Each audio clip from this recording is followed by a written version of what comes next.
आप सभी का RB Hindi national education YouTube channel पर हार्दिक स्वागत है। एक नया उप विषय लेकर मैं आपके सामने प्रस्तुत हुआ हूँ। आज का मेरा जो हिंदी व्याकरण उसके अंतर्गत हिंदी व्याकरण का एक मुख्य उप विषय है क्रिया। इस उप विषय पर बच्चे काफ़ी असमंजस में रहते हैं, कन्फ्यूज हो जाते हैं। तो आप लोगों की मांग पर आज मैं क्रिया का उप विषय लेकर आया हूँ और मेरा आपसे एक निवेदन है कि ये वीडियो आरंभ से लेकर और अंत तक अवश्य देखें। मैं आपको पूरा विश्वास दिलाता हूँ कि जिसने भी एक बार इस वीडियो को देख लिया वो बहुत सारे अपने दोस्तों को शेयर करेगा। तो मैं अब आगे बढ़ रहा हूँ अपने उप विषय की। ये देखिए, आपके समक्ष दो वाक्य हैं। पहला, मोहन पढ़ रहा है। दूसरा, गीता नाच रही है। दोनों वाक्य में जो कर्ता है वो काम कर रहा है। मोहन पढ़ रहा है, इस वाक्य में पढ़ने का काम है। गीता नाच रही है, इसमें नाचने का काम कर रही है।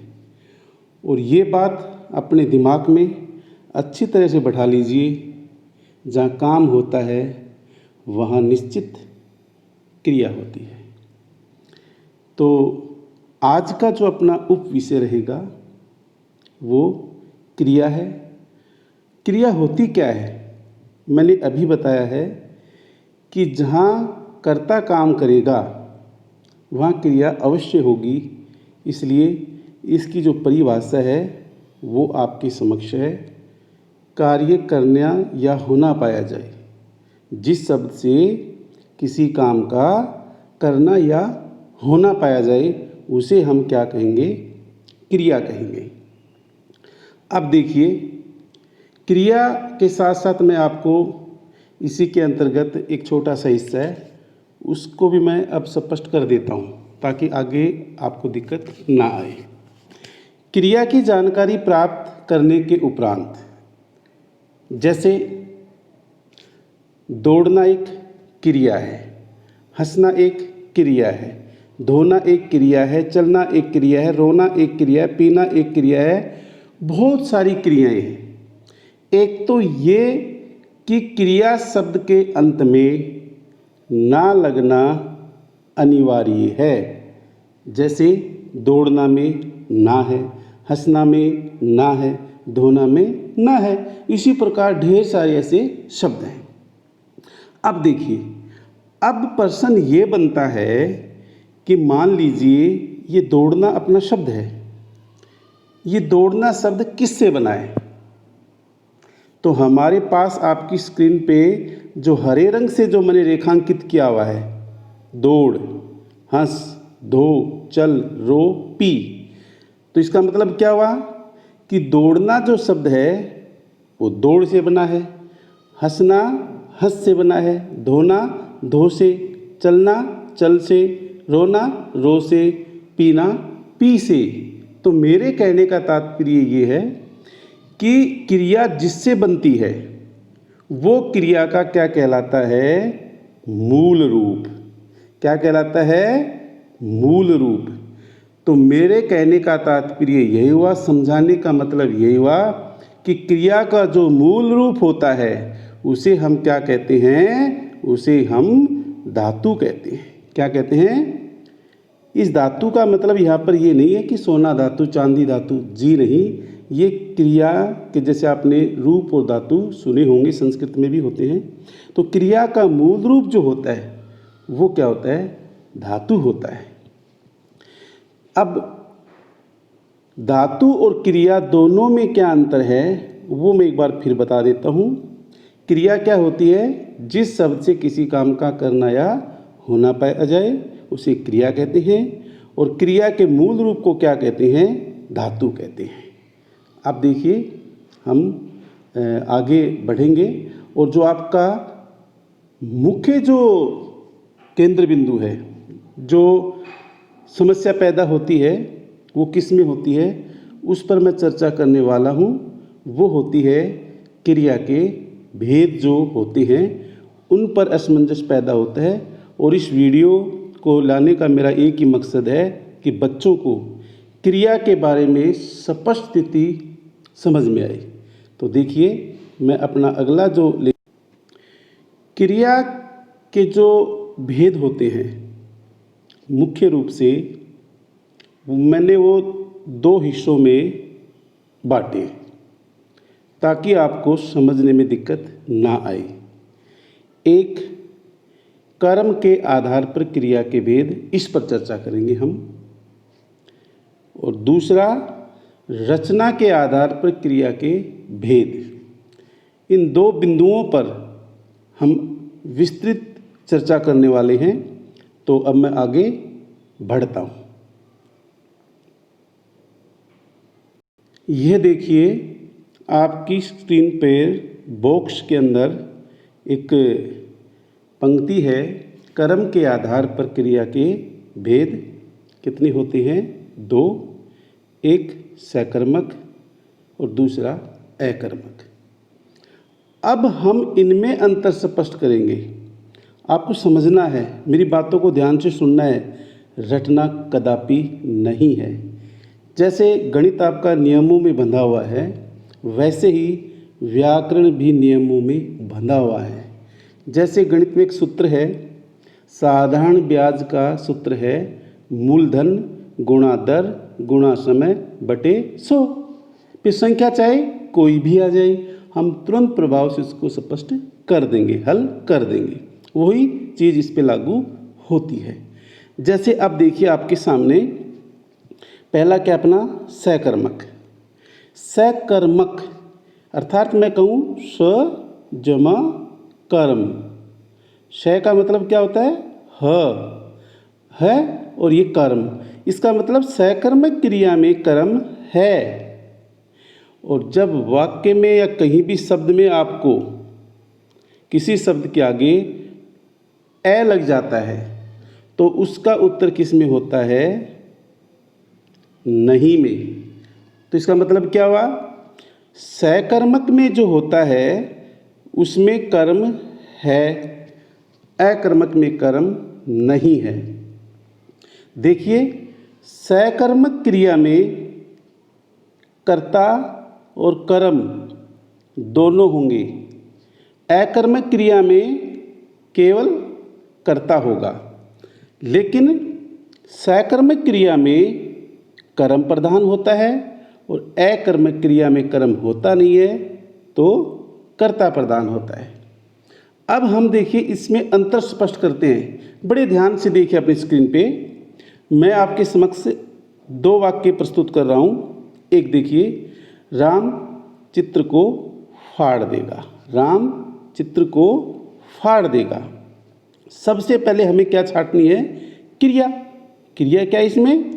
फाड़ना। क्रिया क्या है? फाड़ना। अब हमें क्रिया के साथ, ध्यान दीजिए, क्रिया के साथ एक पर्सन बनाना है। पर्सन कैसे जोड़ना है? किसको या किसे, उसके आगे क्रिया जोड़ देनी है। जैसे किसको फाड़ देगा, तो हमारा उत्तर क्या आएगा इसमें? चित्र को फाड़ देगा। अर्थात मैं ये कहूँ कि क्रिया का जो व्यापार का फल है वो किस पर पड़ रहा है? चित्र पर। तो ये चित्र क्या कहलाएगा? कर्म। तो इसको हम फाड़ देगा यहाँ पर कौन सी क्रिया कहेंगे? सकर्मक। इसी प्रकार श्याम ने घड़ी खरीदी। अब खरीदना क्रिया है, वही प्रश्न हम बनाएंगे, किसको खरीदी? आपका उत्तर क्या आएगा? जी, घड़ी को खरीदी। तो घड़ी क्या कहलाएगा? कर्म। इसलिए ये पर कौन सी क्रिया यहाँ पर ये सकर्मक क्रिया है। अब अकर्मक क्रिया में देखिए, ध्यान से सुनना, अकर्मक क्रिया क्या कहती है कि जिस वाक्य में कर्ता प्रधान हो। सकर्मक में क्या बताया था? कर्म प्रधान हो। अकर्मक में क्या है? कर्ता। यहाँ पर क्रिया के व्यापार का फल कर्म पर पड़ेगा, यहाँ पर क्रिया के व्यापार का फल कर्ता पर पड़ेगा। यही दोनों में अंतर है। जैसे देखिए, आपके समक्ष वाक्य है, मोहन सोता है। सोना क्या है? क्रिया। पर्सन वही, किसको सोता है? कोई जवाब नहीं मिला। तो 100% यहाँ पर जो सोना क्रिया है वो क्या है? अकर्मक है। इसी प्रकार बंदर छत पर बैठा है। जब ये प्रश्न किसी बच्चे से पूछा जाता है या परीक्षा में आता है तो बच्चे क्या सोचते हैं कि इतना बड़ा वाक्य, तो इसमें कर्म तो होगा ही। लेकिन मैंने पहले भी बताया था कि व्याकरण नियमों में बंधा हुआ है। अब देखिए, बंदर छत पर बैठा है। इस वाक्य में क्रिया क्या है अपनी, वो देखना है। क्रिया क्या है? देखिए, ये देखो, यहाँ पर क्रिया बैठना। किसको बैठा है? कोई उत्तर नहीं आ रहा, तो ये अकर्मक क्रिया है। हम प्रश्न इसको अलग बनाते हैं। जैसे देखिए, मैं इसका अलग प्रश्न बना दूं, भाई किस पर बैठा है, फिर तो उत्तर आएगा। किस पर बैठा है? छत पर। ये कर्म नहीं, ये क्रिया का क्या है? आधार है। केवल उसके ऊपर बैठने की क्रिया कर रहा है, कर्म नहीं कर रहा है, केवल बैठने की क्रिया ही कर रहा है। अतः इस वाक्य को भी हम क्या कहेंगे? इस वाक्य को भी हम अकर्मक क्रिया कहेंगे। अब मैं आपको बिल्कुल स्पष्ट करने के लिए यहाँ पर 2 उदाहरण और लिख रहा हूँ, ज़रा ध्यान से देखना। जैसे कि मैं कहूँ, राम लोगों को मास्क बांटता है।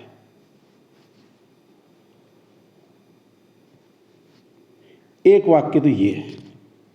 इस वाक्य में क्रिया क्या है? बांटना। प्रश्न बनाओ, किसको बांटता है? लोगों को। उत्तर हमारे समक्ष है। तो ये पूरा वाक्य जो है, इसमें कैसी क्रिया है बताइए? इसमें कैसी क्रिया है? सकर्मक है। अब एक वाक्य मैं और लिखता हूँ। देखिए, आजकल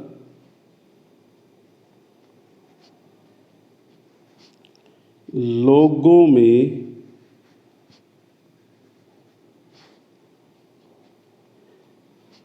कोरोना का खौफ है।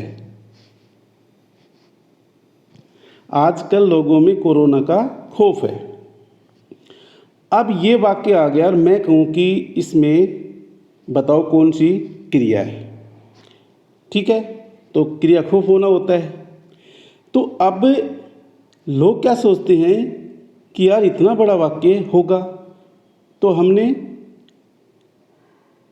किसको खौफ है? किसको खौफ है? लोगों को। लोगों को तो यह उत्तर बनता ही नहीं है।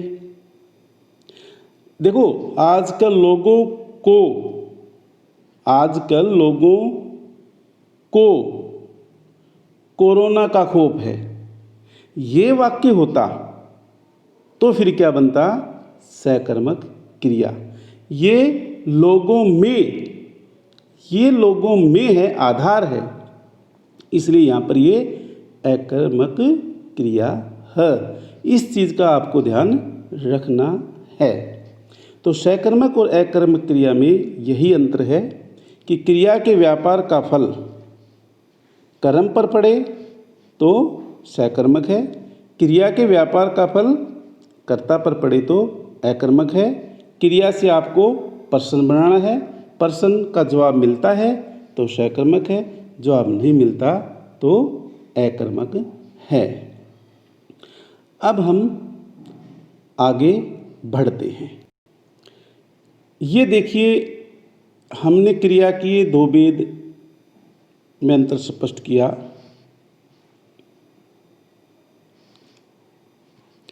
एक सकर्मक और एक अकर्मक। सकर्मक के यहाँ पर देखिए आपको 2 भेद दिखाई दे रहे होंगे। एक कर्मक और द्विकर्मक। तो नाम से ही स्पष्ट अर्थ आपके सामने है। एक कर्मक क्रिया में एक कर्म होगा और द्विकर्मक क्रिया में दो कर्म होंगे। कैसे, इस पर हम अब चर्चा करेंगे। देखिए आपके सामने ये स्क्रीन पे आ गया। अब हमें बड़े ध्यान से देखना है, एक कर्मक और द्विकर्मक। श्री कृष्ण ने गीता का उपदेश किसको दिया था? अर्जुन को दिया था। ठीक है, तो उसमें एक पंक्ति है, बड़े ध्यान से सुनना। कर्म किए जा फल की चिंता, मत कर रे इंसान, जैसा कर्म करेगा वैसा फल देगा भगवान। भाइयों, ये है गीता का ज्ञान, ये है गीता का ज्ञान। हम सदैव एक बात सुनते आए हैं, कर्म ही पूजा है, कर्म का फल मीठा होता है। तो वही बात है कि श्री कृष्ण ने अर्जुन को कर्म पर बल दिया था, कर्म का पाठ पढ़ाया था। एक कर्मक में एक कर्म होगा, द्विकर्मक में दो कर्म होंगे। जैसे सीता खाना खा रही है, किसको खा रही है? खाने को, एक कर्म। मोहन पुस्तक पढ़ता है, किसको पढ़ता है? पुस्तक को, एक कर्म। राम ने रावण को मारा, किसको मारा? रावण को मारा, एक कर्म। तो ये सभी जो वाक्य मैंने बताए हैं आपको तीन, इनमें एक एक कर्म है, इसलिए इसको हम कहेंगे एक कर्मक क्रिया। द्विकर्मक में देखिए दो कर्म होने चाहिए। जैसे देखिए, माँ ने बेटे को दूध पिलाया, माँ है, यहाँ पर क्रिया क्या कर रही है? पिलाना। एक तो क्या कर्म कर रही है कि बेटे को अपनी गोद में बैठा रखा उसने, एक कर्म हो गया। दूसरा, ऊपर से उसको क्या पिला रही है? दूध। उसको क्या पिला रही है? दूध। तो यहाँ पर कितने कर्म हो गए? दो।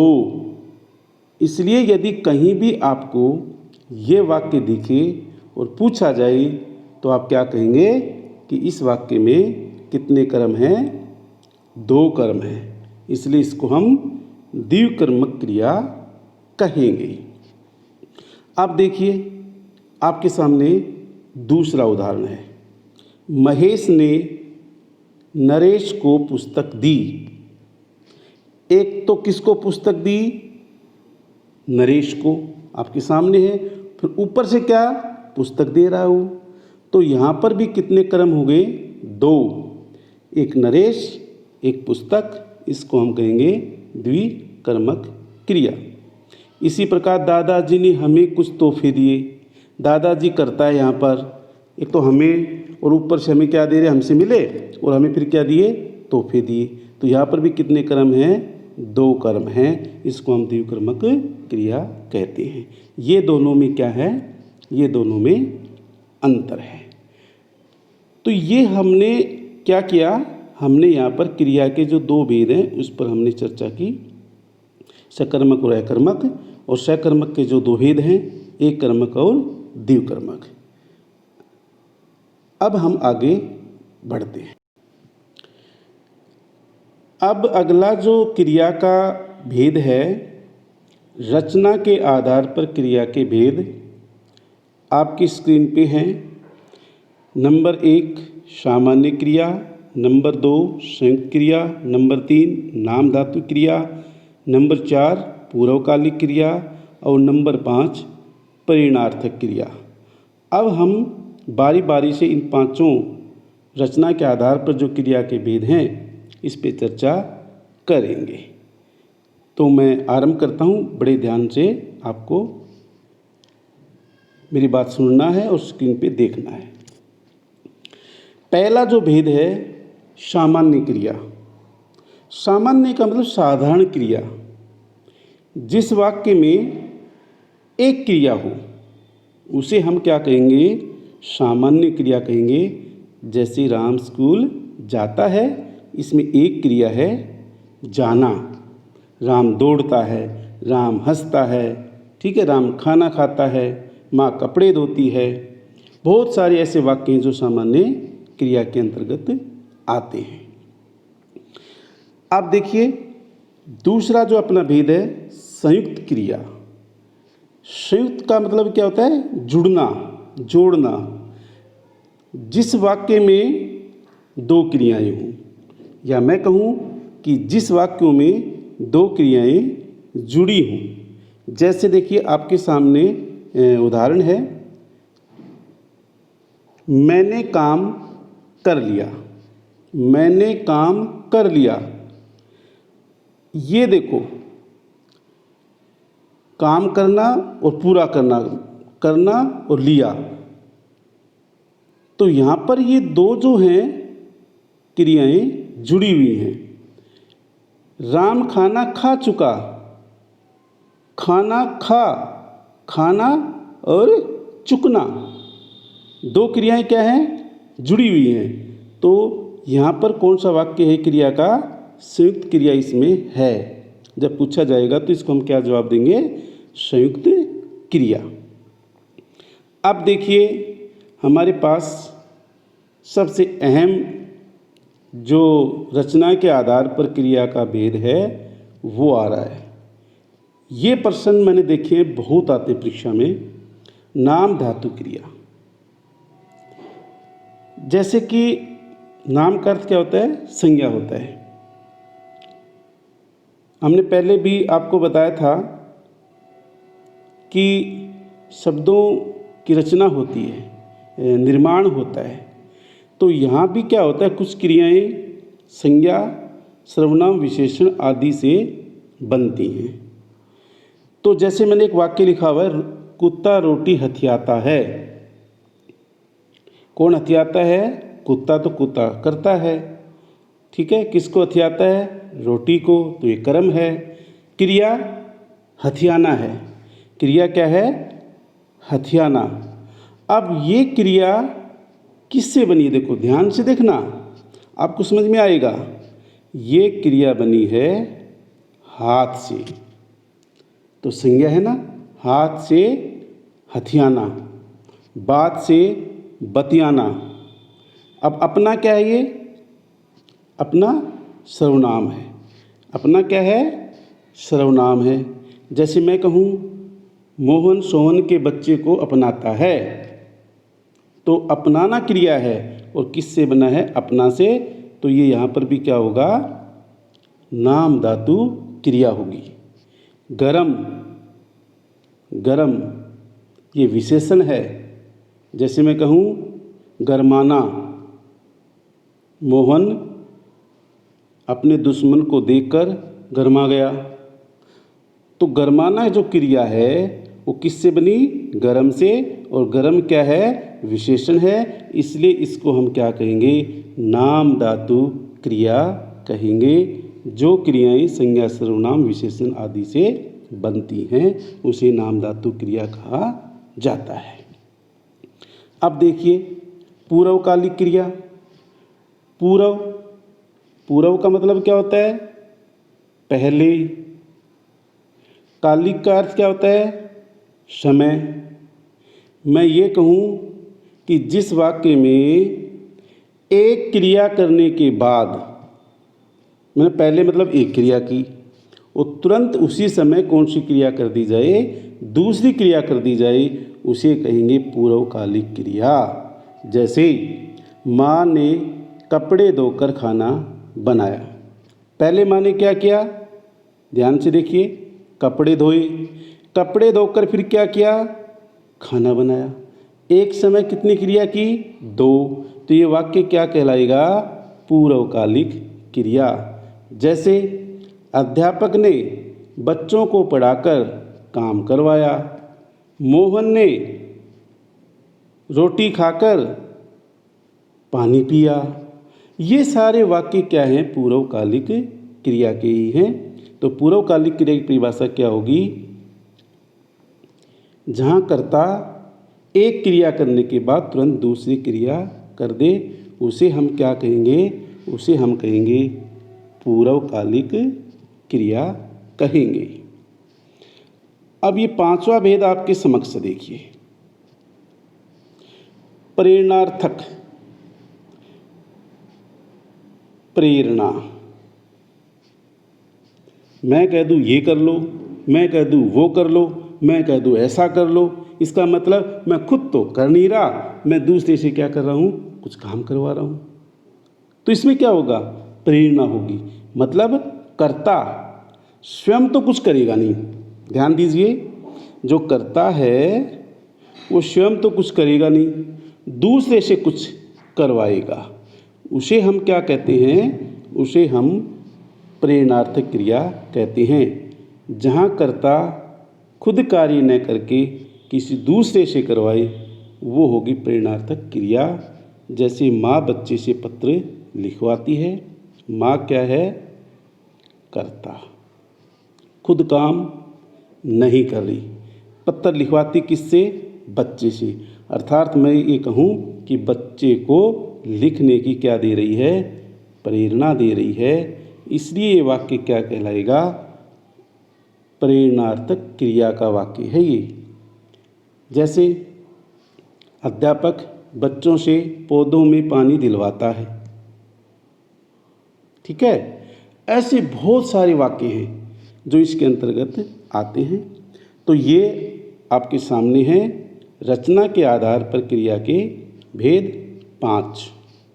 तो मैंने आज आपको क्रिया के बारे में विस्तृत समझाने का प्रयास किया है और मुझे आशा है कि आपने मेरी बात ध्यानपूर्वक सुनी है। और निस्संदेह मुझे कोई शक नहीं है कि जिसने भी आरंभ से लेकर अंत तक इस वीडियो को देखा है, क्रिया उसका जो उप विषय है वो बिल्कुल स्पष्ट हो चुका है। आपसे मेरा निवेदन है कि ये जो आज मैंने आपके सामने जो वीडियो प्रस्तुत की है, इस वीडियो को सभी प्लीज़ मेरे जो यूट्यूब चैनल को सब्सक्राइब करें, कमेंट अवश्य दें, जैसा भी हो, शेयर और ज़्यादा से ज़्यादा लाइक करें। आपका बहुत बहुत धन्यवाद।